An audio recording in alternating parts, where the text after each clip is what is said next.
Hi, this is Lisa, and you are listening to I Love That Movie.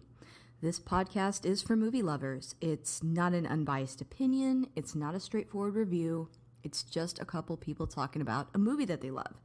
The format is each week I have a guest, and that guest and I discuss a movie that they love, something they're obsessed with, something they connect with. We'll talk about the plot, the director, and the actors, but we'll also talk about the personal connection my guest has with that movie.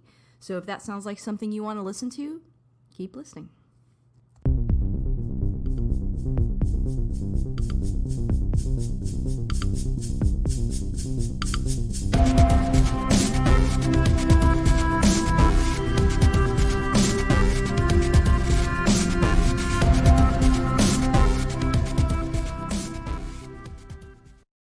Hey, this is Lisa, and if you want to catch up with me on Twitter, you can find me at ILTM Podcast. I'm also on Instagram. I love that movie podcast. And we have a Patreon. That's patreon.com/. I love that movie. This show is always free, but if you want to support us on there and keep the lights on, you can. And you get a weekly bonus episode of my ramblings of what I've been watching that week. So a lot of times I get questions like about certain TV shows or movies that are more current. And that's kind of where you can find that content on there. And I want to take a moment, or blah, blah, blah. I want to take a moment to thank my top patrons, Chris Balga, Jeff Woodman, Michael Cross, and Philip Barker. Again, thank you guys so much for keeping the lights on. I also have a website, I love that movie podcast.com. And if you like this episode, please join us for the after party. On Fridays, I'm hosting a live session where we recap the episode, and then we usually just delve into the genre. So, like this week, we probably talk about what did I miss on Princess Mononoke episode, and what other anime movies do I like, and we just basically hang out and chat in there. That's on Get Vocal, and the link to that will be in the show notes. We also have Discord and Facebook groups, so look for us on there too. And I have a new guest with me here today, but she's not new to me. She's a personal friend. I've got Jenny Pennington on the show. Hi, Lisa. Thanks for having me. I really appreciate it. And hopefully, I don't mess this up too bad. Yeah. I'm sure you won't. I feel like you really love this movie, and I'm excited to talk about it with you for a number of reasons that I will get into. But so, Jenny, why don't you introduce yourself a little bit to the audience before we go forward? Okay, so hi, I'm Jenny. I am a all-around nerd. I do cosplay. I do aerials. I spend a lot of time on my couch watching movies, especially these days. Briefly thought that I might actually go into the industry, and then was like, nope, I have too fragile an ego for that. So quickly noped out, but just really enjoy watching things and enjoying things and nerding out about stuff. So, very professional background, obviously. Awesome. Oh yeah, well, I also have a very professional background. My story is similar to yours in that, I cosplay and I watch a lot of movies, and there ends my qualifications, so you're in good company. Um, so Jenny, my guest always picks the movie. So what movie did you choose to talk about today? I chose Princess Mononoke by Hayao Miyazaki. It is amazing, which we will get into. Ta-da. Yes. So this came out in 1997, which is so weird. I can't believe how long ago it came out, but makes me feel a little old. But anyway, this is such a great film, and I am excited to talk about this. We've done a couple episodes on anime movies, because I am such a big anime fan, and I do tend to have friends that also like anime. So but I think this is our first Hayao Miyazaki film, which is interesting. Like that, I feel like is normally would be the first one you talk about. But yeah, I'm excited to delve into this one. It happens to also be my favorite Hayao Miyazaki film, so I'm glad you chose it. Um, Nice. I want to let our audience know before we go forward that there will be spoilers. So if you have not seen this movie before, I highly recommend that you pause this recording and you go and watch the movie and come back. But if you're still with us, I'm going to go ahead and read the synopsis. In the 14th century, the harmony humans, animals, and gods have enjoyed begins to crumble. The protagonist, young Ashitaka, infected by an animal attack, seeks a cure from a deer like god, Shishigami. In his travels, he sees humans ravaging the earth, bringing down the wrath of the wolf god Moro and his human companion, Princess Mononoke. His attempts to broker peace between her and the human only brings more conflict. I think that that synopsis is interesting because it tells it largely from Ashitaka's point of view, but I think of this movie more from Princess Mononoke's point of view. What do you think? I don't know. I actually feel like that's what makes it so interesting is that there are so many points of view in it. And but yeah, it's largely Ashitaka's point of view. And I don't know. I feel like maybe I'm a weirdo for this, but I always see it almost from like the curse's point of view. Because that's like the one thing that's sort of consistent throughout the Ah, whole thing is like the following of this wrath. So it's not yes. really a character, but kind of. Yeah. So when did you first see this movie? So I actually saw it in my junior year of high school because that's when it finally made it over here for the English dub release. I actually was super, super pumped because it was shown in theaters. And at the time, like I was still a huge nerd, but for the most part, anime was something that you'd have to go like dig through video store shelves to find whatever you could.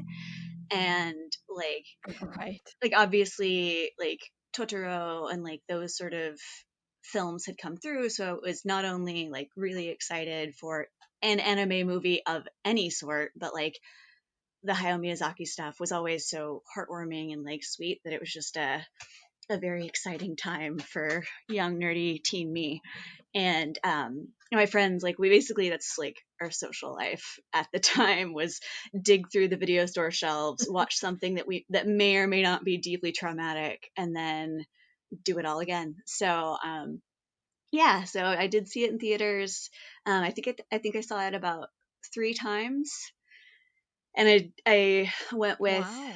Stephanie, who I know you've had on the show before, and Yeah. we were super pumped. We actually, I think the third time we ended up seeing it, there was almost nobody else in the theater, so it was like almost a private screening. So that was it was real. We were really into it, and it was great. Well, you've out animated me because I don't think I saw this in theaters. So my history with watching anime is similar to yours in that I remember going to like, the video rental store and just digging around and they called it the international section and that's where they put everything. And which it was a huge broad category obviously. And so I saw a lot of things that way. I can't exactly pinpoint the first time I saw this movie, but I think it was one of the first Hayao Miyazaki movies that I saw. It might have been after I saw My Neighbor Totoro, though. And I might not have even connected at the time that it was the same director, just because I was so new to the genre. But I love that. I love that you saw it in theaters and that you saw it multiple times. I think the first Hayao Miyazaki film I saw in theaters was actually um, Spirited Away. So I don't think I made it to the theater until that point to see his films. Yeah, well, I actually I guess I lucked out because I know that it was a super limited release, and like we had to go to the art house theater. So Mm. as high schoolers, we felt very fancy and sophisticated going to like the frou frou cinema. And so Yes. yeah, yeah. So I think like from what I read about it, like there was some contention behind the scenes, and that sort of limited the release. So you had to dig and like be lucky to find it near you. So I guess I just lucked out. Yeah. So that kind of leads me into the next section. I have a couple quick facts I wanted to share. Okay. And actually, I didn't write this down, but I think that tension you're talking about wasn't that involving Harvey Weinstein? It was because this was Like he asked actually Hayao Miyazaki. Oh yeah, go ahead. yeah, yeah, no, absolutely. And it was yeah, so I also have just a couple facts, but yeah, one of the big ones is that this was a Miramax release when it came over to the States. So Mm. obviously Weinstein was involved, and Miyazaki was really upset because previously, when they got a hold of Nausicaa, they had cut it down a lot, and he was mad about it. So when they negotiated the rights, he was very clear about this is going to be the full release. You're not going to edit it. It's going to be as we give it to you. Just dub it and release it. And apparently, because the movie is about 2 hours and 13 minutes, and they tried to edit it down to 90. So that's like significant Ugh. plot cuts. And Miyazaki just walked out of the meeting and was like, no, we're not doing that. And apparently later the producer ended up sending a sword, a katana that said no cuts on it. And that was the end of the discussion. I love that he did that. And, obviously Weinstein is notorious for making horrible decisions, Yeah. um, and, committing crimes. But Yeah, anyway, it's normal it's stuff. interesting. Yeah, that like that seems to happen so much. I feel like specifically with this genre, especially back then, I felt like a lot of times, studios over here would get the, product, the film and or the show, and they would recut it in a way that they think American audiences want, which doesn't ever really work. It just makes, projects more confusing or shorter.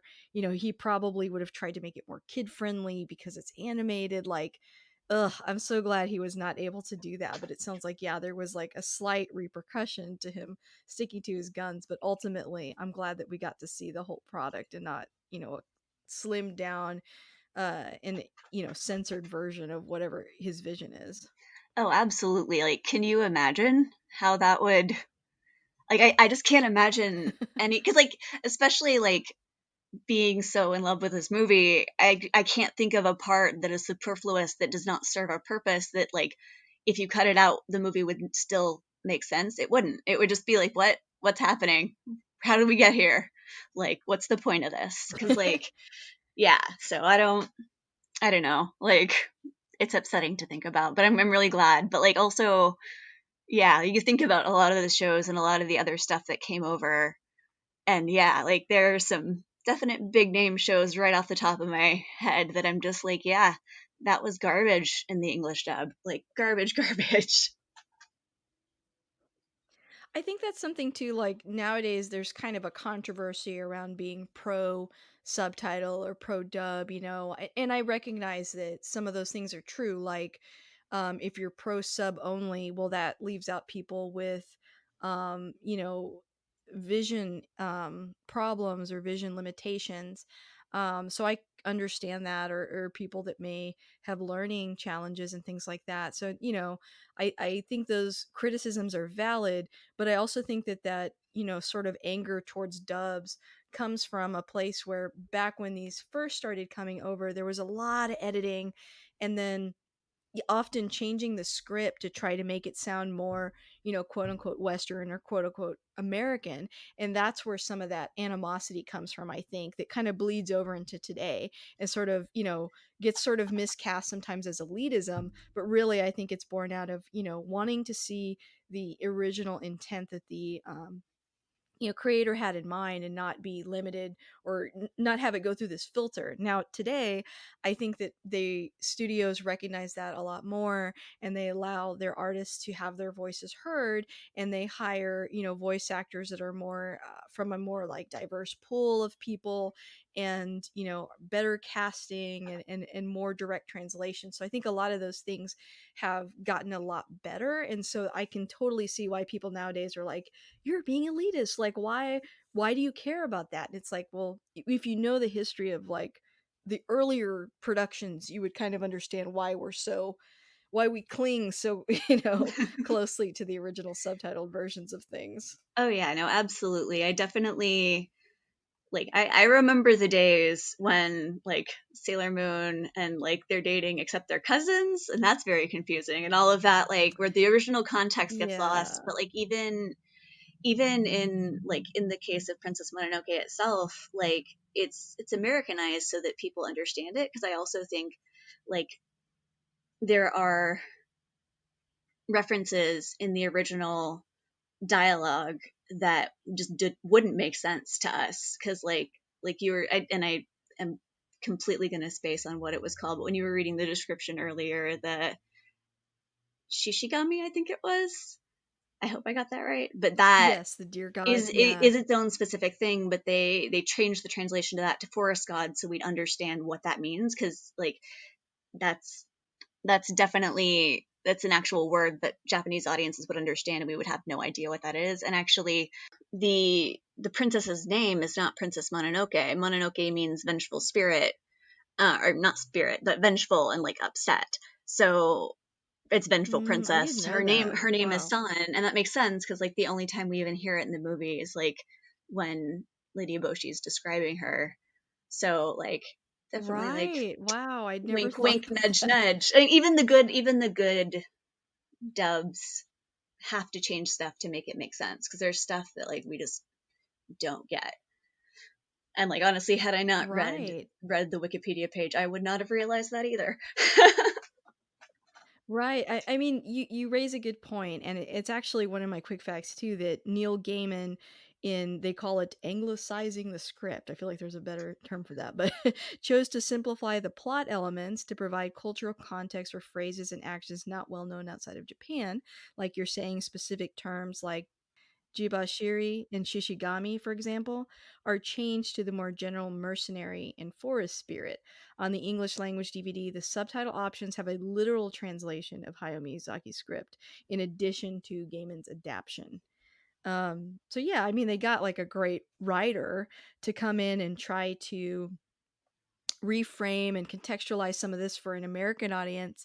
And I think this is where there when people over here that are not interested in anime or haven't seen a lot of it or say things like, oh, it's all so weird. It's like weird becomes this broad term when what we really mean is we don't have the cultural context sometimes for some of the things that are happening in the movie or the show that we're watching. And I think sometimes we get tempted to just dismiss it as strange instead of maybe sticking around and seeing where this goes. And certainly this movie, if you're starting with this one, there is a lot of stuff that there's a lot of world building that you're not like aware of that's already a part of Japanese culture. But I think like if you walk into it with an open mind, the story, the core story still makes sense and resonates. And especially I think the messaging in the movie really does too.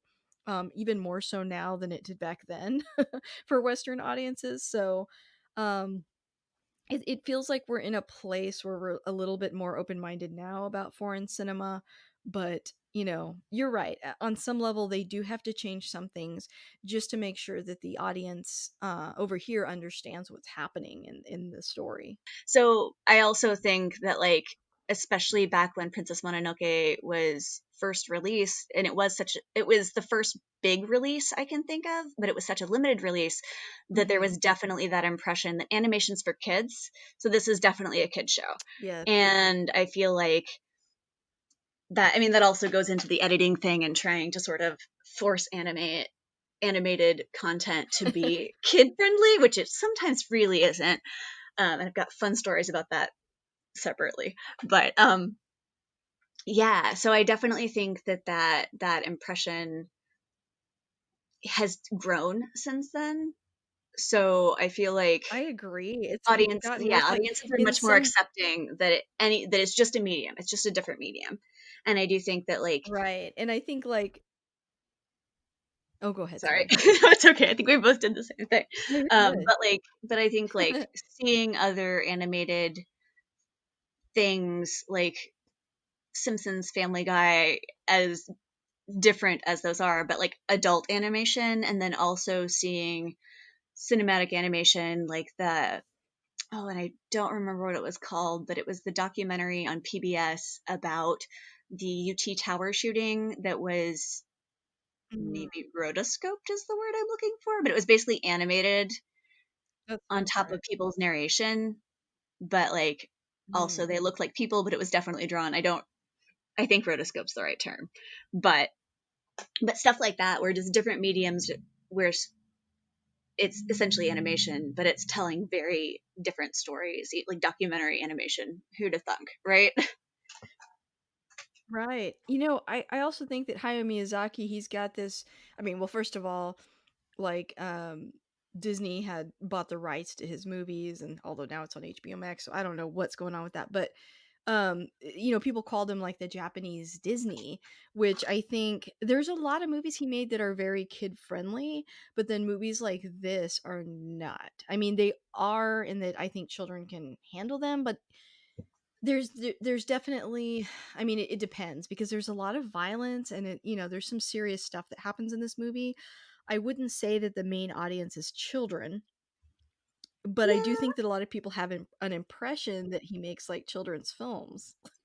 I'd agree with that, but I also it's one of those where I feel like he doesn't cater to children, but he definitely makes them where a kid can process it. Because I definitely, Yes, and that's a good obviously way not to like a put it. very young child, but I do think like a kid could watch this and get it. They'd get the concept. They'd get, maybe they wouldn't pick up all the nuances of this specific movie, but I do think that like that's why Miyazaki is so good is because his stuff's so layered that there's a lot going on. And I even agree. even in like Totoro and like some of the more kid friendly ones, but I just think yeah, he's got a wide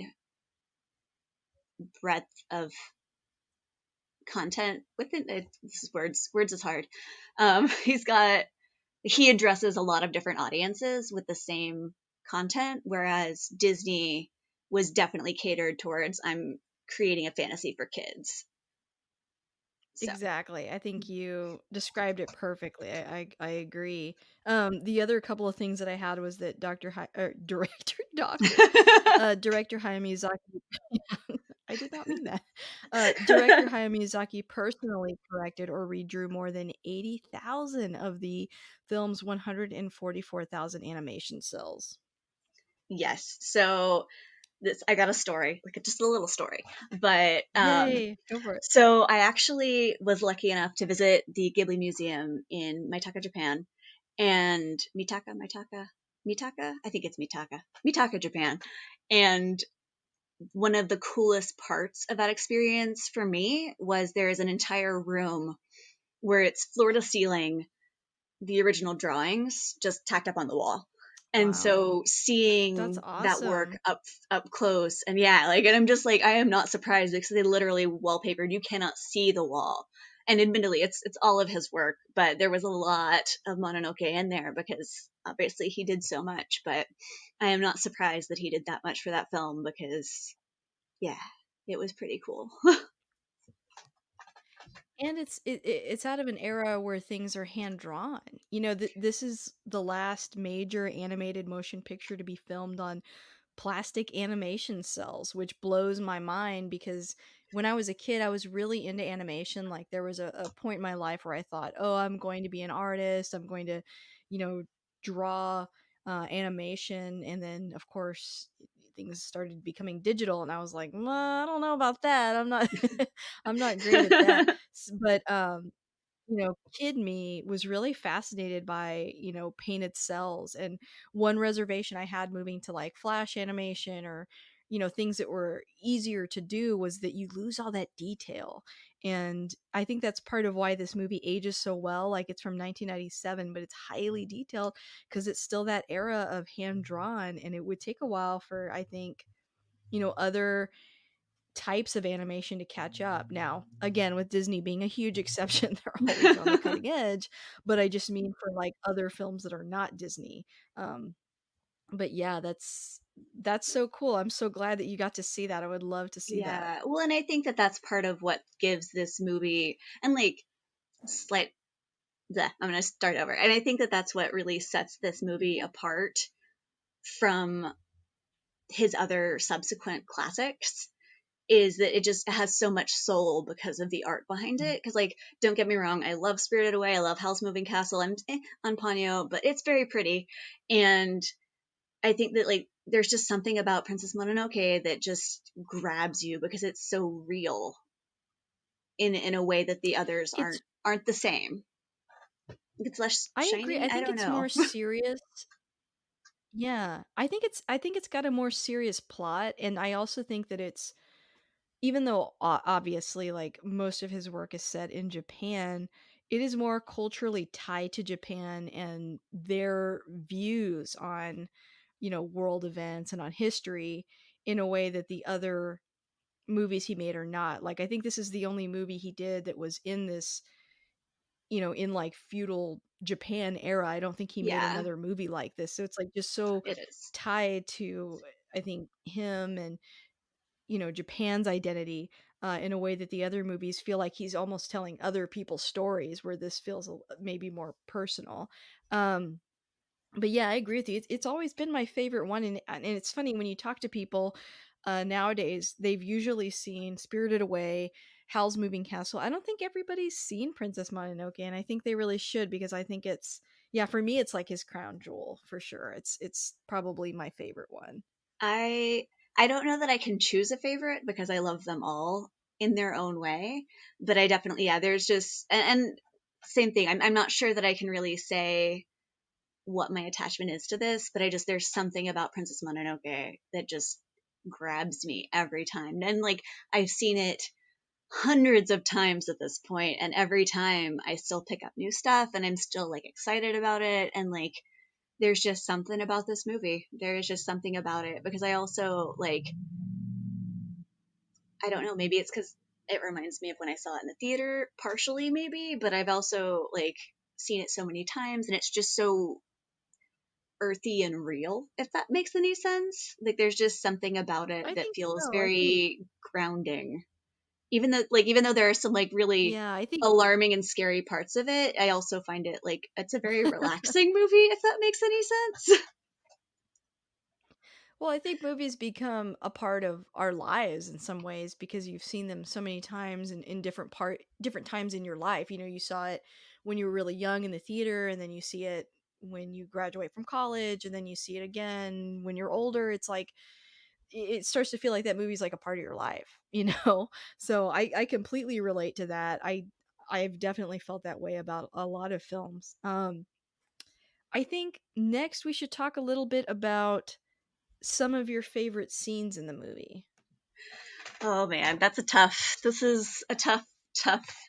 Some of my favorite scenes is the entire movie, but if I had to call out, That's valid.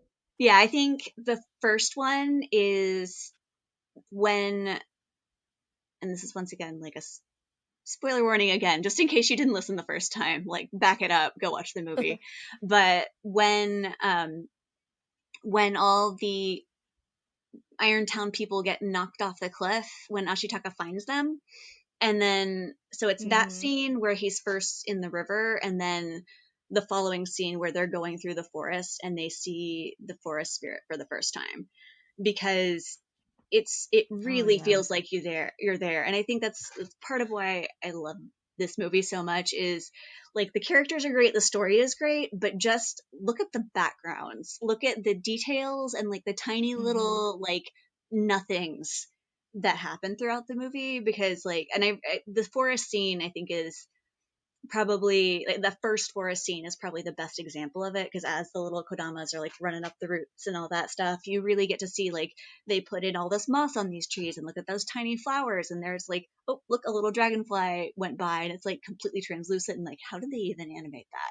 But like there's just so much packed into that scene, on top of just the wonder of like you're seeing the spirit realm for the first time, and it's just so beautiful. And I definitely want to go and just float in that lake for a while. Like just there's a lot of both the technical prowess of that scene hits me like in a visceral and very like oh way, but at the same time it's just so cool. And like I'm also a huge plant dweeb, so I'm like, ooh, look at that moss. I think that's like, I don't know much about moss, but yeah, like that, like, ooh, look at that little moss and look at that little purple flower. It's probably a crocus. I don't know. But that sort of like being able to see those details up close, and like the dewdrops on the moss, and like I'm rambling off. I'm going off. Watch out. But No, you're but good. even when like they zoom in, when you first see this forest spirit's footprint, where those butterflies are Yes. all in it, but just the butterflies are like sort the butterfly and the footprint are you're supposed to be focusing on, I guess. But if you just freeze that frame and really look at it, it's incredible. And I think it does relate back to what we were saying about the hand drawn animation, because it's like Mhm. there's just so much richness richness and depth. And it really comes Mhm. through. Like, I don't know. It's a really incredible scene. Like that trail walk up. And I also like backing up to like the precursor of that scene, um, with Ashitaka finding Koroku and the gunmen, and like seeing San and the wolves for the first time. Like it's such a heavy scene. It's such like a momentous, and like you can hear it in the music, like, oh, something's going on. This is important.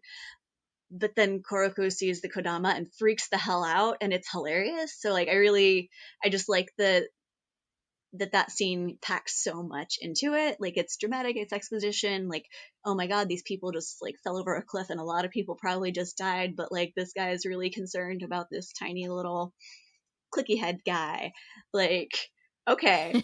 But yeah, so it's very funny. And I also, I'm gonna riff off on the funniness, but I think that's another thing that makes Princess Mononoke so good, is there is so much packed into it, where it is this heavy drama, it's very serious situations, but you've still got that comedic element, and there are still a couple moments where you're just like, it just breaks the tension so well and perfectly at the exact right moment, and it's just the attention Yeah. to care when those happen. So that's Yeah, I that's a big one.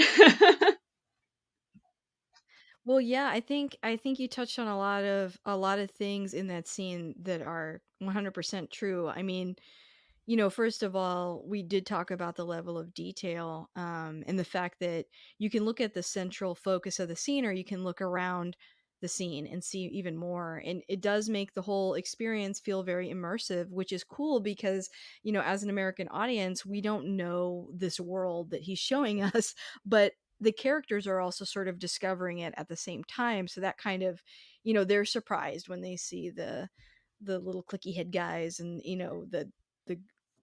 the forest spirits and the forest gods, and um there's enough context that the movie tries to frame to where we understand kind of what's going on, but we get to experience that awe and sense of wonder that the characters experience. And I think that's kind of cool that there's that juxtaposition of like there are really beautiful awe-inspiring things and terrifying things at the same time. And I think that Yeah. that's something that we're not used to, or like, I guess because we live in sort of like a Judeo-Christian society, it's like we view God a very specific way, and their view of the gods in the forest is so different. And I remember when I was younger thinking there was something really fun about, like, it sounds weird to say fun, but like the gods in the movie, like the wolf ones and the boar and all of them, the humans really recognize that they're scary, they're intimidating, um, but then they're also fascinated at the same time. And I like both of those things being happening at like the same time. Yeah, no, I really, I think that it is a very interesting take on it, because yeah, like growing up, like you're not really exposed, or at least I wasn't exposed to, okay, I take it back. I kind of was, because I was raised in sort of a hippy dippy environment, but this was sort of the first exposure I had to like the ideals of Shinto and the fact that like things have spirits. So like the tree spirits, I was like, that is Hmm. just so cool. I love that. But I also think that like, yeah, just the respect and awe of the world around you, I guess, that the movie Hmm. takes on. Because like, yeah, they're really scary, but they're only really scary because you burned down half a mountain, like you kind of did it. You kind of did this to Right. yourself. Like they're only retaliating, and they even say it in, I think, the Irontown bar scene, that Nago only attacked when they started burning up, taking up, like ripping up the forest to try and get to the iron. Like they were in harmony before that. Right. So I think that like that respect, I think, is maybe the right word I'm looking for, but like that understanding of like deity in the world around them was really interesting. And Hmm. I liked Harkening back, harkening. What am I? What? Who am I? But like You're going back fine. to that scene where they're climbing into the forest for the first time, like they talk about like this is we shouldn't be here. We're not supposed to be in this place because this is obviously like full of magic and like this is a god place. You're not supposed to be here, kind of thing. So I thought that was a really Right. interesting part of the scene too. And like even though at that point I'd never been in a natural environment that made me just be like, wow, to that extent. Like I respected that and I understood, like, yeah, there are just certain places that you're like, there's something just unreal about this place. There's an energy about this place. So I thought that was really well conveyed Yeah. through that whole scene too. There's a lot going on in this movie. The messaging of the movie I really like, and I think as I've gotten older, have respected even more. And I think audiences now would probably gravitate towards this message more, but it feels like, there's a couple things going on. Number one, an environmental message. With the Iron Town moving in and destroying the forest and upsetting a balance that's there. Previously I think it's implied that people were, like you're saying, in awe of, respectful towards the forest, and realizing that like we have our own domain, they have their domain, and then on some level we share, there's a relationship there. But I think the idea is that it's sacred and that it's, needs to be maintained. But with the Iron Town moving in, it's destroying that, upsetting that balance, and literally getting rid of those creatures that live there, which I feel like is a metaphor for deforestation, but also a metaphor for, I think, Western thoughts and ideas, um, changing Japan. Or even you could compare it even to like westerns, when like we talked about in Once Upon a Time at the West, when the train comes into town, it alters the landscape, it changes the dynamic in the town, the cowboy way of life goes away, everything becomes more structured. As Japan starts to quote unquote modernize, things are changing, the landscape is changing, the structure of their society is changing. And you see a lot of anime with that message about sort of like returning back to nature, and not pushing this type of progress and the bad things that come along with it. And I think the movie does a really good job of showing how the evil that's happening because of Irontown, but also how the humans aren't necessarily all aware. Even though they're participating, they may not completely understand, why what they're doing is so toxic to the forest. And in some ways, they think that like good things are happening, like Lady Toki, they the women that she's in charge of. I can't wait to talk about that, by the way.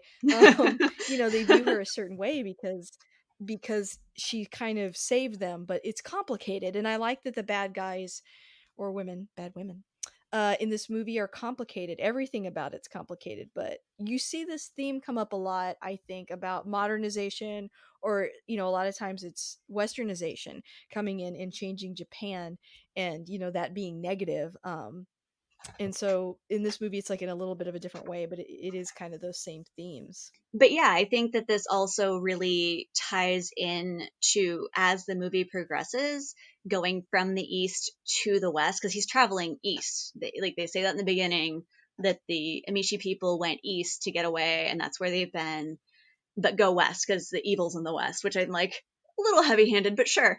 Um, and so as he progressively, but the Amishi people are all like, they're very connected, they're very in touch. They immediately feel like something's not right in the forest at the very beginning. Like the medicine lady is like, y'all, something's wrong. And like even in that first battle, there he tries to be like, go away, we don't mean you any harm, like we don't want no trouble here. So like they're still trying to find that balance and not having to even deal with this demon, which I think is very interesting, because I feel like in a lot of other media that I've consumed, it's like, oh, it's a demon, it's bad, kill it. But like they tried to reason with it, they tried to do the right thing, and even after they killed it, they are like, we're going to perform funeral rites, we're going to make sure that everything's good, so like please don't be mad. But we go from that sort of attitude in the culture that he's brought up in, and as he travels west, it's this increasing strife, like where you see the samurais attacking everybody, and then you get to Irontown, and it's not only the interpersonal stuff, but also the environment is being destroyed because of this ambition that Lady Eboshi has. But at the same time, I think it's really, really interesting that there isn't really a bad guy. Like there's like yeah, even though Eboshi is, I guess, the main antagonist. I have feelings about that too, because like, is it Eboshi or is it Jigen? I'm Same. not sure, because like they're both but like if we focus on Lady Eboshi as the antagonist, like she's not a bad guy. Her motivation is just to take care of her people at any cost. So she just doesn't care about what the environment is happening. And honestly, she didn't care about the gods until they started attacking her people. So like, and she's also painted really benevolently because she's brought in these lepers and she saved these women from brothels. And so like she has a good heart and she's a good person, and that's why everybody in the town loves her.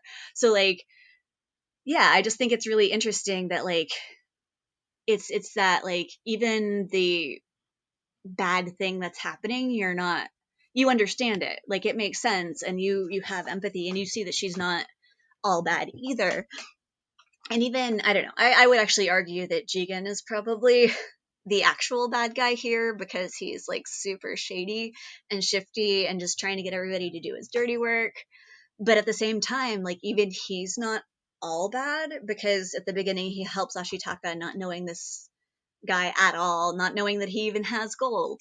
So like he just goes over to help out. And so I don't know, I just think it's a very complex conflict, which It is. I I think a think lot of it it has to do with, or go ahead, sorry.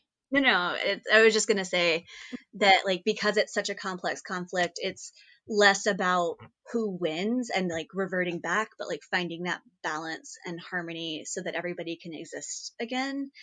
And, like, extreme spoiler, jumping to the very end, like, even with everything destroyed, I think it was really nice to see that even, like, the bat, like, Lady Eboshi is like, yep, we'll try again, we'll make this better, and, like, we'll work, and, like, I don't know, and even Kuroku at the end being like, well, I didn't know the forest god made the flowers grow, and it's just, which is kind of like the funny comic relief, but it's just that backing up that these aren't bad people, they just didn't realize what they were, like, they didn't realize the implication of what they were doing, and like how it was affecting everything so much, if that makes sense. Like the nature of Lady Eboshi being a woman, she can't wield the same power as a man, so she's automatically maybe more considerate to the underdogs and like the people in society that are kind of at the bottom, like the lepers, and the women in the brothel. They're people that are not, like respected, and it feels like she took them all in and she becomes their leader and she ends up holding a position over them that is not typical for women, but because of where they are in relation to her and the way she's treating them and humanizing them, they revere and follow her. But I think there's a theme of power changing people. Like maybe Lady Eboshi started as this really good person, but as she gets more and more control and more power, she's still a good person, but it's just so tempting to do certain things. And I think the same is with Jigo too. Like he helps Ashitaka, but then when he hears about the gold, it changes him. And I think like those kind of themes you see a lot in Japanese films, and really in Western films too, of like power sort of being too enticing for people that they end up making decisions that they wouldn't otherwise make. But like you said, it doesn't actually make them like 100% bad people. um, they still have that context to them at the end where you see the different sides of people, and realize that they are more complicated than just like bad guys and good guys. And I think the people in the forest, or the creatures of the forest, the gods, have this certain view of humans, but because of San, the wolf, gods start to view people differently, and like her sort of being in between both worlds. Like at first she hates herself for being human, and then as it goes on and she sees the goodness in Ashitaka, she sees that people are complex, and I think that's also part of the story too. Yeah, I definitely would agree with that. I think San's battle with her humanity is a really interesting part of the story, but I don't know. I really feel like, I don't know, the whole see with eyes unclouded thing was a really interesting take because, yeah, like especially if you as the viewer following Ashitaka through this story try to do the same as you watch the movie, I think like it definitely lends to that. Like there's no bad guy, really. Like everybody has their own thing. And I also Hmm. think that like sort of backstepping back to Lady Eboshi, like regardless of her backstory or how she got there, like we know for a fact she got there because of her moxie, and like she's willing to do whatever it takes, like whether it's shoot the forest spirit or take in lepers, but like she's at the heart of it a good person. But I also think that like for me that was a really interesting trade with like how we look at powerful women, because is it moxie I or agree. is it ambition, and like in a bad way ambition or ambition in a good way kind of thing.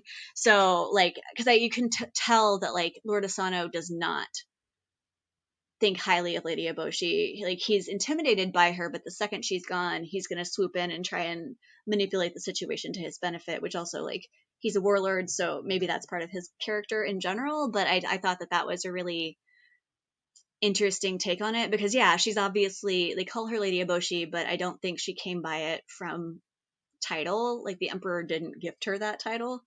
Like she didn't come from society, but at the same time, like Jigo, I think is really interesting to look at from the same perspective because he is also from humble origins, but he gets his power by decree of the emperor with this certificate to go kill the forest Hmm. spirit. So I thought that that was really interesting too. But at the same time, he was definitely a lot less direct about it, especially when you compare the two. Whereas Lady Eboshi is just going to walk up and be like, Right. screw you, wolf god, I'm going to shoot you. Whereas Jigo is like, go hide under the rock behind the town, and I'll call you out when I need you. So I think that that's really interesting, and it's also like a big switch up because normally I feel like the male and female characters approach things the opposite way, where like the women are more like sneaky about stuff, whereas the men are like, I'm just gonna Yeah. do it. So I thought that was really interesting and just another cool layer to the situation. But I definitely think that like Jigo, I don't know, I feel like he's, even though at the very end he is just like, well, you can't win them all, that he's not repentant. So I feel like he's the least redeemable. But yeah, he's not all bad because he's just ambitious and he's just trying to like win the emperor's favor. I'm wondering if some of it too is just, speaking on different, like on classism, and that some of these people's motivations come from where they are in the hierarchy of society. So like, Yeah. both Lady Boshi and Jigo, they're not really at the very top, and so maybe they're pressured by outside forces, meaning society, to do certain things. um, and that's why they're like complicated people. And even like the soldiers, and the people in the town, they could make them look bad too for destroying the forest. But kind of like you're saying, it's like you end up feeling sympathy for them, like, hey, these people are just trying to survive, and they're definitely doing the wrong thing, but I don't think they're aware of it. And it's like a lot of what's driving their ambition is just their place in life, and how can they get to a better place in life. And they get lost sort of in that, but at the same time it's hard to blame them for wanting to move up. Yeah, no, I definitely would agree with that because I think that like, yeah, it's that whole, everyone has a valid reason for doing what they're doing, except possibly the samurai.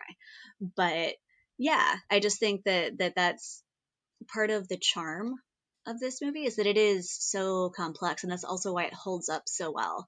You can watch it and watch it and watch it and pick up different things every time and like flesh out your view a little bit more, especially like you were saying earlier about like where you are in your life, like maybe you'll pick up different things. And like where we are right now, I think for me really strongly called out the people just doing what they need to do to get by versus, or not even versus, but Hmm. people doing what they need to do to get by because the world's kind of a shit show. And at the same time, like understanding that the environment needs to be taken care of, and like we need to do that because there's this war impending with these boars, and like just yeah, addressing that situation. I think that that was, for me, that sort of was heavier this time just because of the world we're in right now. But yeah, so Absolutely. yeah. Yeah, I think for a long time in pop culture media, whether that's over here or in another country, there's been a lot of messaging around environmentalism. And I think for such a long time, especially here in the West, we're so resistant to that. And now we're sort of in a place in history where we can no longer ignore it. And Yeah. even those that, try to deny it, it's like, well, freaking look around. Double Um, hurricanes. so I it's mean, kind come of on. right. It's yeah, I just feel like people are now more open to this kind of messaging about getting back to nature, about there being balance, about our responsibility, our role in this world, and how we change the landscape and how we change the planet that we're on. So yeah, I think a lot of that does hit harder for me too. I don't think when I was younger I really connected with that message a lot. I just thought of it as like, oh, they're destroying the forest and the forest doesn't like that because they live there. But now I'm like, oh, I get it. So it definitely changes as you get older for sure. I want to talk a little bit about Ashitaka's cursed arm, and that whole concept and what you think that means in the context of the film. Okay, so yeah, the arm. The arm, I think, is its own character. I do think that it's the rage and the anger of everything that's happening in the world. Because, like, at first, like, it before it's his arm, it's all over Nago. And then he touches him and he Hmm. transfers that and he curses him with, like, I'm mad and you're going to carry my anger on your arm. But then every time Ashitaka gets mad or has like wrath or anger, his arm like wigs out, but also the mark grows. And I actually like, this is a good tie-in for another one of my favorite scenes, which I'm like, maybe this makes me a bad person, but it's just so funny for me. When he first sees the samurai and his arms, like, and he's like, oh no, I'm trying to defend, like, they're coming at me. So he's defending himself and he's defending these people, but his arm is like, we're mad, we're stressed, like there's, it's a high emotion situation, and decides to kill those samurai. But just like the zero to nothing of, he shoots an arrow and takes off both of a guy's arms or like an entire samurai's head. And I just thought that that was really like, whoa, this is serious, because like you don't expect it, especially if you've seen Miyazaki's other work. I've never seen anything like that in any of his other movies. So it was definitely like, whoa, what just happened? But also almost comedic, if that makes any sense. Because it's just like, it's so No, extreme and yeah. so exaggerated, and like the cross section on those arms is just so shocking. But I also think that like, yeah, like it just shows the strength of the arm, that obviously like that's not something that a normal person could do, because right after, the other samurai on a horse was like, oh, it's a demon, because normal people don't take people's heads off when they shoot an arrow at them. So I think that that sort of ties back in just the enormity of this wrath being that's attached itself to his arm, if that makes any sense. And I think that like as it grows, it yeah, it's every time he's in a situation of conflict. Because like I think the next time that it wigs out after that is when San falls off the roof or gets shot off the roof, and he jumps down to be like, y'all back off, nobody should be fighting. And his like, and it manifests into a whole like translucent snaky thing. And I think that that's probably the most heavy-handed indication of it in the whole movie. And I think like that's where everybody really gets like, oh, that's what's going on. But then after that, you see him, after being shot and recovered, like he looks at his hand and sees that not only has the forest spirit not healed him, it's grown. And so he's like, okay, great. and then he just sort of embraces it. But yeah, every time he just lets that anger and conflict boil over, it gets worse. And then at the very end, like they're both covered in it, because it's just like the conflict between, I guess, like the forest spirit and them. But they do the right thing and just let go of this and understand that like the world's different, and like we have to find this balance now. So I think that, I don't know, the character arc of the arm, I think is really interesting. Yeah, I think it's a lot about the destructive nature of rage, and like that scene Hmm. you're talking about where he kills people almost unintentionally. It's sort of like a metaphor for like when you're in the state of rage, when you're giving into anger, there isn't any reason. Um Once that starts to take hold of you and control you, then, people do things that maybe they would not have done otherwise, or, it's like you're not yeah, it's like taking control of you and getting worse and worse and worse. And like I think his view of humanity shifts so dramatically after he's cursed, because Hmm. when he gets cursed and he sees what happens and he's forced to leave his village, they're like, "Hey, you got to get out of here. Like we don't want to." I mean, essentially his village was like, "We don't want to be infected with that Yeah. rage and anger. We want you to leave." Well, and they And so definitely, he has to go. I was going to say, they just definitely, even when he first gets it, everyone's like, don't touch it. Don't touch it. It's cursed. There's something wrong with it. Don't touch him. So just Yeah. adding on. Sorry, go ahead. And they're very closed.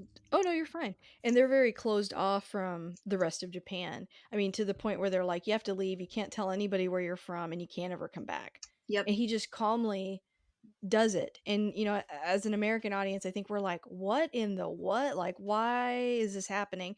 But then by the end of the movie, you see the destructive nature of the curse that he's given, and you kind of get it. You're like, yeah, it's like once he crossed that line, even unintentionally, his original village is like, you just can't stay here. Like, you've crossed into different territory, and we don't want to be a part of that, and we don't want to be infected by it, quite literally. And so Yeah. he leaves and he thinks of like, okay, I can spread this message of like, hey, this is bad and we need to stop doing this. We need to stop effing with the forest because like this is what happens. And it's something that he's trying to convince everybody of the whole movie, and including San. And he's trying to emphasize that there needs to be found like a middle ground before this destructive rage takes over. And I don't think it's really ever truly understood by everybody until the very end.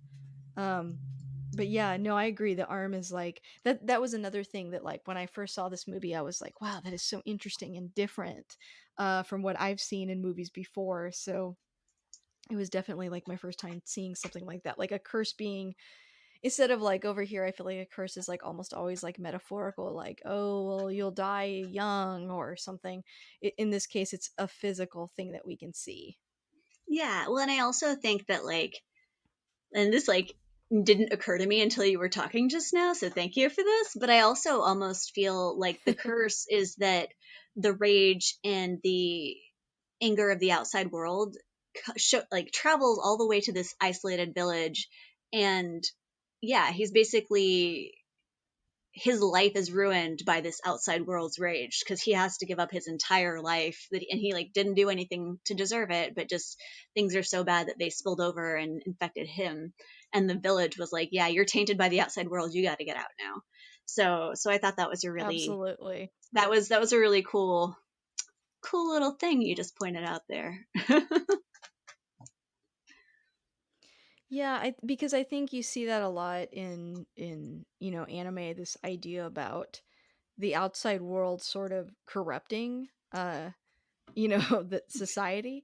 And it makes a lot of sense, I think, from a historical standpoint too, because for a long time they were sort of closed off from a lot of other countries. And so you kind of understand how that, especially the dramatic change that the country is has made now. It's like it's understandable that some people would feel like, hey, let's return back to how it was before. you know and I think that that theme comes up a lot in a lot of film that I've seen from over there. So Another of the arm scenes that I wanted to talk about, which is, I think, possibly the funniest portion of the movie, just because it's in the middle of such a dark part. It's when, and it's So it's when Ashitaka is riding to get help from Lady Eboshi for Irontown, and the samurai give chase, and they shoot um, Yakul, and like Yakul is definitely my favorite character in the entire movie because he's just such a good boy.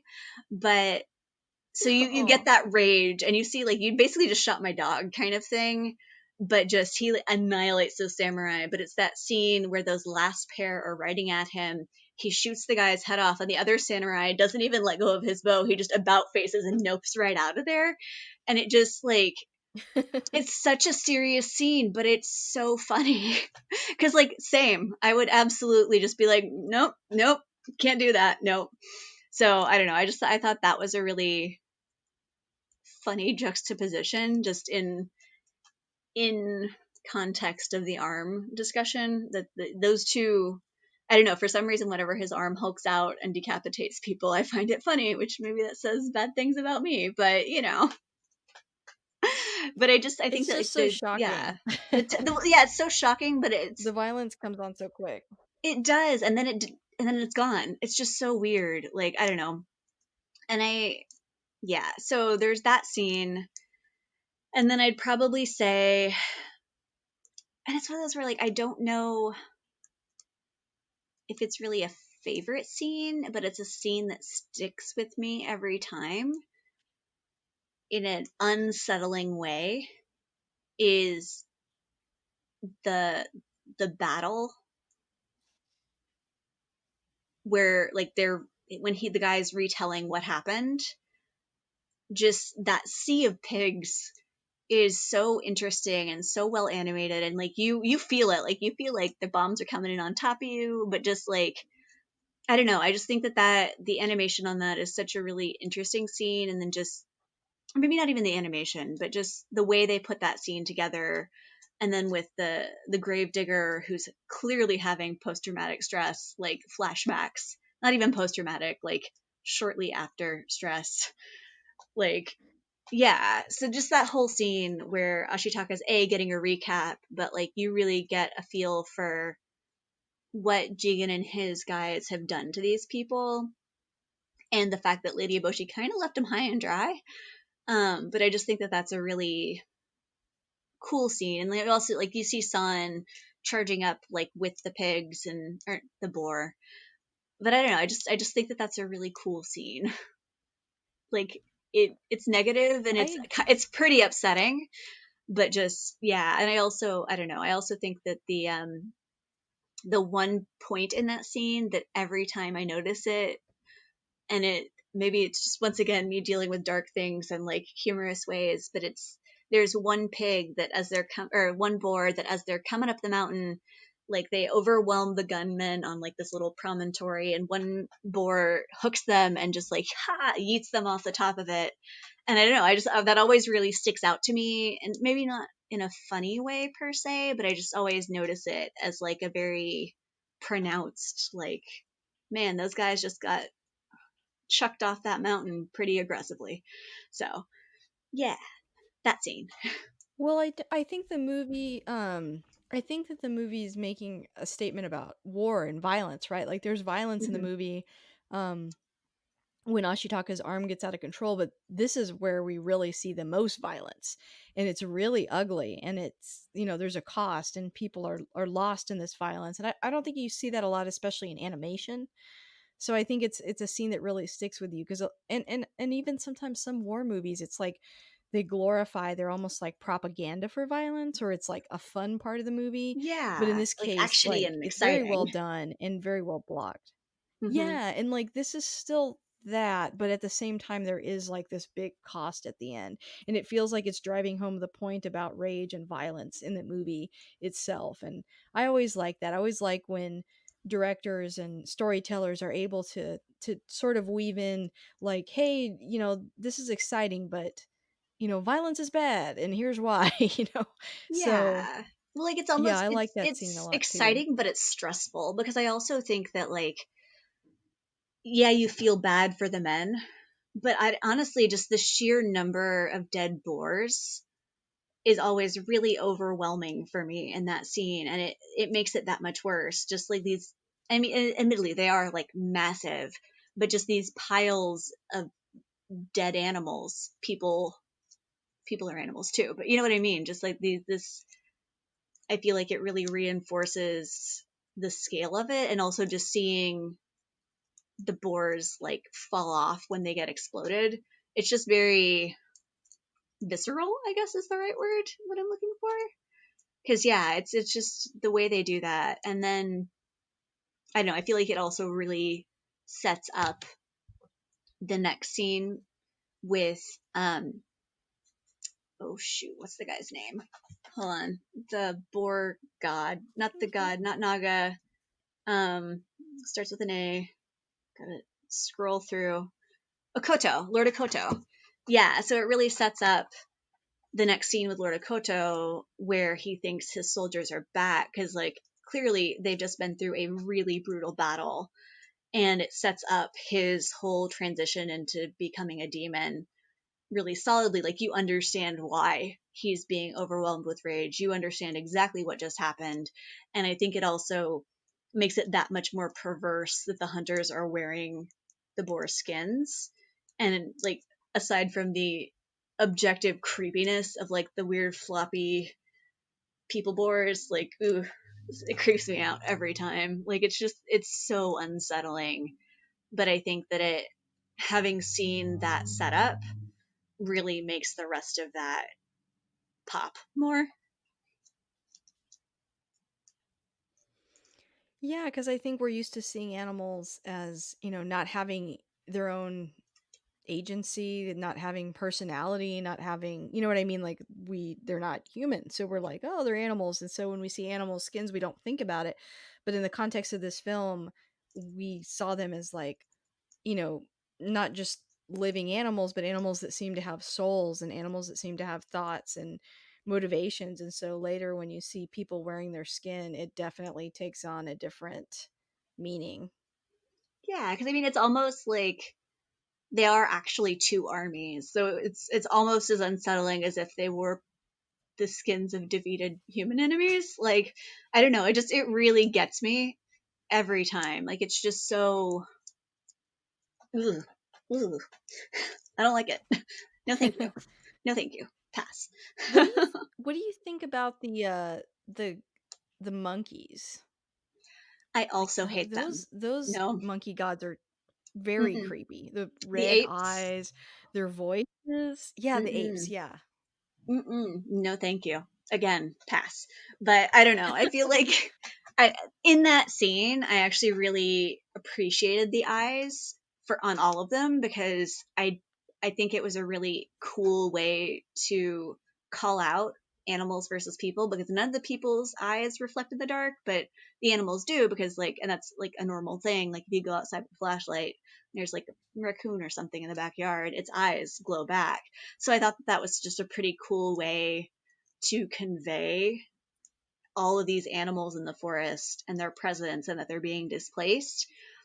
But the actual apes themselves were like, ooh, I don't know, man. It's the creepy, slow voices, the fact that they want to eat Ashitaka to gain his strength, and just the fact, I don't know, they are just, it's the slow motion, I think, because they don't move very fast either. And I don't know why that's unsettling, but I have a strong dislike. And, like, I don't know. I also feel like that's the one part where I'm just like, screw nature, screw those guys. They can get out of here.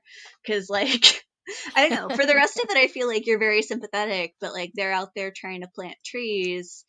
And I totally get why Aboshi's shooting guns at them because I'm like, yeah, they're creepy. They're really creepy.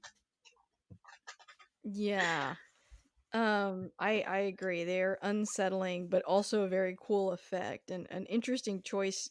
I guess maybe just making all the different gods have like different personalities. I don't think we've even talked about how um what's her name Gillian Anderson Morrow has this voice where like it sounds like, I mean, I thought at first it was like just Jillian on two different registers, maybe, but I think also meant. Do you think it's meant to imply like a genderless quality to that character? I do think so because I actually, when I first saw the movie, I saw it in the original subtitled, so with the Japanese voice acting, and that character is actually dubbed by a male voice actor. And this was actually a fun fact that I learned that apparently in Japanese media, wolves are always male and cats are always female, regardless of the gender of the actual character, like voice wise. I see. Okay. So I think that was them trying to get that same characteristic. But had I not known that that character was originally voiced by a man, I think I probably would have just taken it as like them trying to make her sound more godlike and ominous and scary, like the boom voice of like "get out of my forest or I'm gonna chew your face off." Like, because I do feel like Yeah. that makes her, she is physically big and scary and imposing, but I think that having a voice that matches up with that was really important, and I think that like their casting was really good on that. I actually think that overall I liked their casting pretty well. There were a couple times where I felt like Ashitaka was a little not as emotive as he should have been, but that's pretty much my only complaint. I definitely like. I think that Claire Danes did a great job as San. I think um, it was Billy Bob Thornton that was Jigo, right? Yeah, I like how the I think casting, he did. they Yeah, casted actors, but they make them do like cartoony voices, if that makes sense. Like they yeah, just it's just their regular voices. And I kind of like that because I do feel like we do that a lot. Like, oh, you have to have like a what what does a little dog sound like? And like people do like a voice. It's not just the actor, but in this case I felt like they treated the source material like it was serious, and so every no one's really like doing like a silly voice. yeah. I liked that they basically just they acted it just without physically acting it, rather than just like getting crazy. And even which I feel like it's probably easier for the human characters, but even for the god characters, they did a really great job with it. Especially like yeah, Gillian Anderson. I don't know who voiced Lord Akoto or even Naga, like, but all of the big players did a really good job. And I Yes, think yeah. like especially because I don't know I'm not a voice actor. I have no idea how hard it is to match up voice flaps, but I feel like the fact that the gods' mouths don't move the way a human would when they talk, like I think that that was a good call to not make it like weird and cartoony. But I think, and even like in the Japanese dub, that does not match what they're saying. They just sort of move their mouths around and these voices come out. So I think that must have been really Oh, difficult. interesting. Yeah, like that because it's the same thing where it's just like they're just sort of like moving their faces and then but it doesn't match like the way a normal person would talk. Does that make sense the way I'm describing it? Like you know what I'm talking about, right? It does. I think because they're not human, it's like they're communicating, but it's not. Yeah, it's almost like you're right. They're what they're saying doesn't match up to the voice flaps, and hearing it doesn't in Japan either. I think that's maybe to give them that like ethereal quality, or just a reminder that even Yeah, though they're speaking in a language that the humans can understand, they're not human, and they exactly. are gods, and like so that it's creating that like distinction. Yeah, but I think that must have been crazy hard to act against because there are mouth movements, but it's not going to match what you're saying, but you still need to make it sound legit and also like hit the characterization of what this character is supposed to be. So I thought that was pretty cool and I think they did a really good job. So I think in the past, like in the 80s and 90s, when they would translate some of these stories, they would come from very small production companies over here, or in Canada. And that meant that their acting pool was very small. And so you had some really talented people that were good at acting, but sometimes I think a shortcut in if the actor was playing two different characters. It's like, well, make this character have a different accent or make this character have a goofy voice, and it didn't really match up with the source material, but they were working with what they had. They had this really small acting pool, so they had to just go with that. These days, because anime has become so popular over here, those studios are able to pull in a lot more voices, and when you have more voices, you get better casting because one person can't do it all unless you're Mel Blanc. So yeah, I think what you're touching on, it's like it's like it's not so much, there's no blame on the actors themselves, but I think they were limited by budgets. Yeah, yeah. I think what you're saying makes a lot of sense.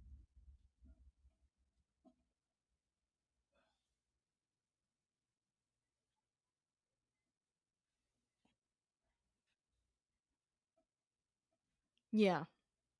I agree with you. I mean, yeah. And again, like we're tiptoeing because nowadays some of this stuff is controversial, but we're talking about in the context of 1997 and not in the context of today. Well, were there any other scenes that you wanted to touch on before we wrap up? I think so, but give me just a second because like there was a lot that I really wanted to touch on, or not really wanted to, but I just feel like there's just so much to talk about with this movie. But also, it's 9, and we've been talking for like an hour and a half. So That's okay. let me, yeah, I don't know. I feel like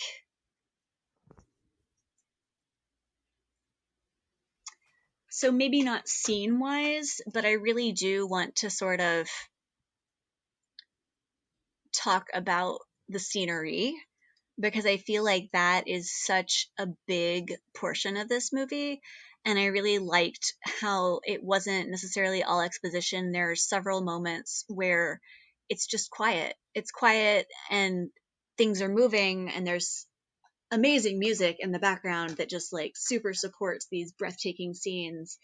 But I just think that the framing and the pacing is really interesting, and I really loved that about the way the movie's put together.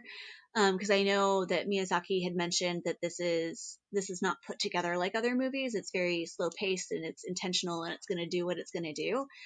But I just think that taking those moments to really appreciate these vast scenes and then suddenly cutting into something really focused. And the one that comes to mind is when, like, before Ashitaka gets to Irontown, he's riding and it's foggy, but then it cuts to a rock, just a rock and some grass. And then it starts raining, and then suddenly it's raining, like hard.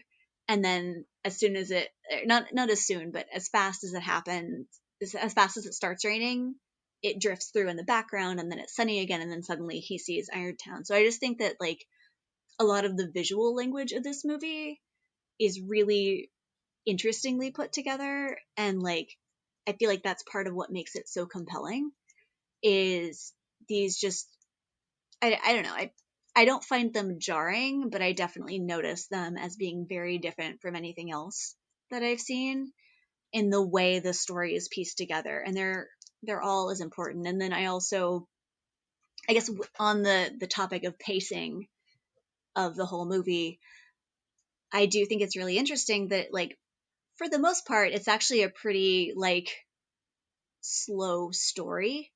I find it really interesting that there are a lot of these very short, brief, high action scenes, followed by a lot of these very like long, slow, either dialogue sequences or very calm sections. Because like even like the beginning of the movie are these mountains covered in mist and narration, and like then a little like bubbling of like something a little ominous. And then you cut to this long sequence of Ashitaka riding in the forest, and then eventually, and that's like a significant amount of time before he actually talks to anybody. He comes out into the field and then sees the girls and is like, "Got to get back to town." And so that's there's like I guess some suspense building, but it's for the most part pretty slow. I would consider compared to like especially American movies. And then suddenly this boar bursts out of the forest, and this crazy action sequence happens with these like very alarming snake things, which like kudos to Miyazaki because he does cute and relaxing and calming very well, but he also does abjectly terrifying very, very well as well. Because like the creepy crawliness, you can feel it in your soul every time those things show up on screen. And then so yeah, so there's this deep, intense action sequence and which ends in like this sort of horrifying body melting skeleton bleeding thing in a field, and then it's back to this very like spiritual calm, like we'll honor you, and then this slow scene where he's exiled, but it's a, I mean, for getting exiled, that was a pretty chill moment because he's like, oh, all right, I gotta leave everybody I've ever known, bye. And even like his sister wishing him goodbye, that's all pretty low key, if that makes sense.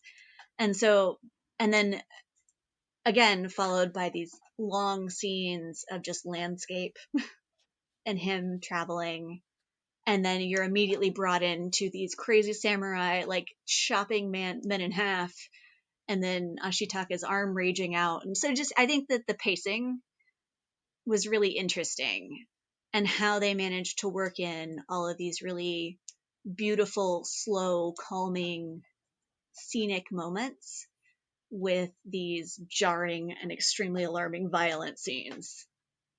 Which is a very long Yeah. way for me to say that one thing. Oh, no, no, I agree. When we were talking about, again, harkening back to, I'm using harkening too. Thinking back on Once Upon a Time in the West, we talked about how westerns are very much that same way with pacing. The West, the backdrop of the landscape is a huge character in those movies, and also the pacing in a lot of them with like the violence and then the beautiful great outdoors, and then all that stuff is sort of happening at the same time. um you get these different moments in these movies. And I think in this one, there is that theme about environmentalism, and so in the landscape going away. And so I think that's why you get so many powerful moments where you really get to like breathe it in, even when things happen to characters that are very big, like that violent scene, and then his arm being cursed, and a little while later there's war. It's almost like humans are having all this stuff going on, and then at the same time, in the same world that they live in, there are these vast, open, beautiful landscapes. And I kind of like that. The pacing sort of lets you get to exist in both those places within the context of the film. Yeah, and I also feel like because it a lot of the time it is these vast, beautiful landscapes, but even the ugly ones, they spend their time going over it. Like when you first see Irontown, there is a very long pan of all the deforestation, the devastation, so you can really drink it in. And like another one that, since it's the pig scene, we already talked about that. But yeah, that whole where he first arrives and you just get this panorama of carcasses and bodies over this whole mountain. And I think that like that stands out even more, that they broke the action pacing of like this serious and important stuff is happening to like really let those images sink in. So I don't know. I feel like yeah, the landscape, but also just like the pacing and letting you just see what's there. Yeah, no, I agree. I think they're not like holding your he's not really holding your hand. He's letting you sort of process the images that you're seeing on your own without the context of, like nowadays, or even back then where they were trying to cut this movie down to be a little shorter. It's probably because of moments like that. We're like, well, let's cut to the chase here. Let's zoom on this. Let's cut to this guy. But, your audience is smart enough to process things and to take things in, and I think more patient than we realize sometimes. So I agree. I think the pacing in this movie is very important, and that comes up a lot on my show of me liking movies that have a slower pace that lets you really immerse yourself and make your own decisions about what different scenes might mean. Yeah, and I just think that like taking the time to have those really poignant transitions, like the rain one I was talking about a minute ago, like that really adds to the movie for me. Like I just Mm-hmm. having like those little moments where they just zoom in on like a plant, or they zoom in on the footprint, or they zoom in on the rock with the rain. Just like, yeah, just the different levels of focus, I think, makes it really interesting. And also, yeah, it does. I feel like it also gives everybody time to process the movie more, because when there's stuff happening all the time, you miss bits, maybe, Yes. or not Yeah, miss I bits, agree. but it's overwhelming, and it can get too much. But I like that it really takes its time to tell the story that they want to tell. It's just so good, and it's so beautiful and like visually stunning at every point, even when it's a dead pig. So, Amen to I'm sorry, I that. keep bringing them back because like they're just seared in my brain. Oh, yeah, anybody that's watched this movie, it's seared in their brain. I totally agree. Yeah. So I have a question for you. Sure. Who is your favorite character and why? Well, younger me would have said San, um, because I wanted to be her. A fierce, like, wolf princess. It's really cool. I mean, who didn't? Who didn't? Right. But and then maybe thinking about complexity of character, I do come back to Lady Eboshi a lot too. But I think, and maybe it is because he's sort of the hero of the story in some ways.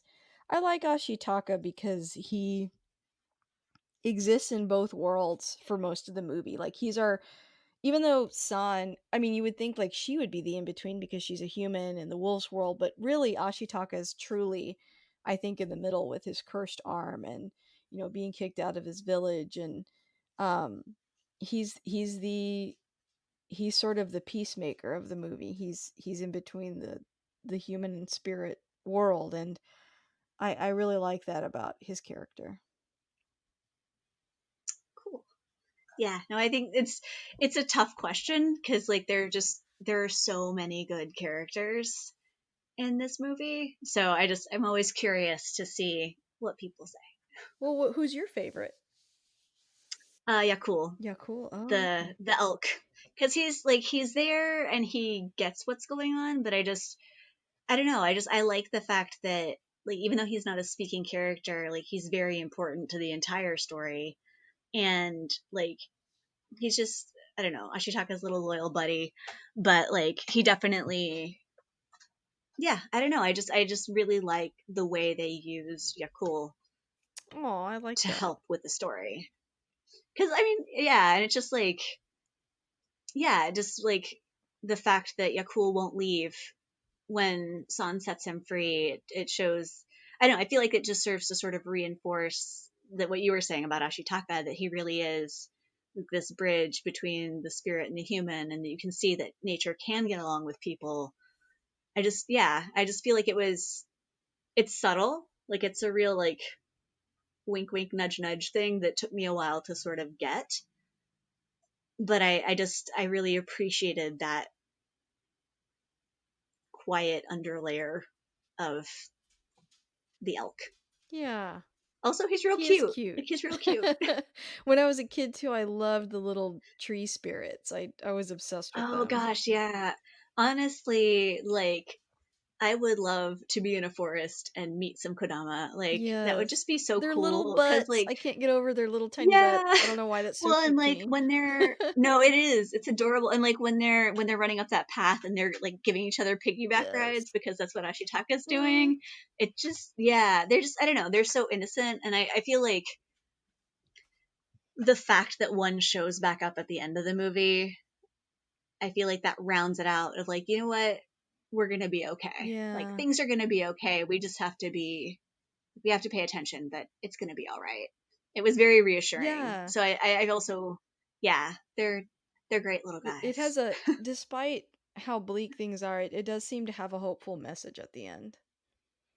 It does. And even like the music, which is something that like I'm hesitant to get into because I could talk a long time, but but yeah, the music and the way they support everything with like the soundtrack behind it, like that, the very end, the music is very hopeful of like it's going to be okay and we're all going to come out of this. and like it's bright, it's sunny sounding, and like yeah, it was just very reassuring. Whereas like the the demon music is so like high stress and high anxiety. Yeah. Like I felt like that the whole ending was very much like, and yeah, like I said, with the pacing where it's like we're calm, okay, there's a stressful situation, we're calm, okay, there's a stressful You get a situation, break. dialogue, dialogue, action, dialogue, action. So I feel like that bringing it back at the end of like we had all this crazy stuff, but like it's gonna be okay, we're gonna be all right, you can breathe again. Absolutely. Um, so, we've talked about this this whole time. We've been discussing all the things that we love about this movie, but if you had to sum it up in like a sentence, why do you like this movie so much and why do you think you've seen it so many times? Oh, that's a tough one. Oh man. um I'd probably say because it is so complex. It's visually stunning and that draws you in at first, but every rewatching, you'll pick up something different and you'll change your understanding of it. And yeah, it's a very dense, complex movie. So it doesn't get old. Yeah, I can watch it innumerable times and not be mad about it. Yeah, I think if you're a Hayao Miyazaki fan, or you even want to dip your toe into this world, I always say that. You could probably make a drinking game out of how many times I say dip your toe. But I do think this is like some of the best showcasing of his work, and it's just such a great story. I've seen it several times. It's a movie I don't get tired of. I mean, I guess if I'm honest, I don't get tired of a lot of movies, but this one in particular, I think, is very special and we talked a lot about the multi-layered nature of it. You can return back to it several times and see something new. So I recommend it. Now this is kind of a follow-up to that question, but if you had to give like an elevator pitch to somebody, like, here's why you should see this movie, what would you say Okay, about do Princess you Mononoke? like things that are beautiful and stunning? Do you like things that give you feels? Do you like plants? Watch this I love that. That should be on the back of the movie. If anybody owns movies anymore, that are not digital. But yeah, I agree.